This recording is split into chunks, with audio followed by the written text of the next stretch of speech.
बिस्मिल्लाहिर्रहमानिर्रहीम। अस्सलामुअलैकुम। इस गर्मी में बनाएं बेहतरीन मैंगो आइसक्रीम और रियल मैंगोज के साथ street style mango milk shake. Creamy style mango shake बनाने के लिए मैंने लिए हैं 1.5 कप आम को मैंने काट के रख लिया था क्यूब्स में। 3 खाने के चम्मच हम इसमें चीनी ऐड करेंगे।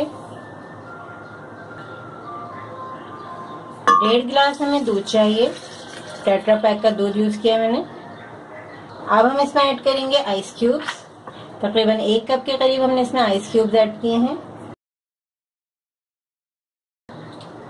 अब हम इसमें ऐड करेंगे मजेदार सी मैंगो आइसक्रीम।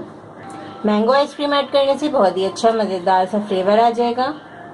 अगर आप आइसक्रीम यूज नहीं करना चाहते तो आप इसमें टेट्रा पैक की क्रीम यूज कर लेंगे, तकरीबन 2 से 3 खाने के चम्मच। उससे भी बहुत ही अच्छा रिच फ्लेवर आ जाएगा मैंगो शेक के अंदर।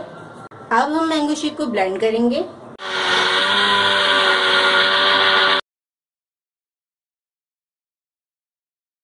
इस रेसिपी को ज़रूर ट्राई करें क्योंकि हम बनाते हैं ख़ास आपके लिए, हर रेसिपी को आसान अंदाज में। अपना ख्याल रखें और हमें अपनी दुआ में याद रखें। अल्लाह हाफ़िज़।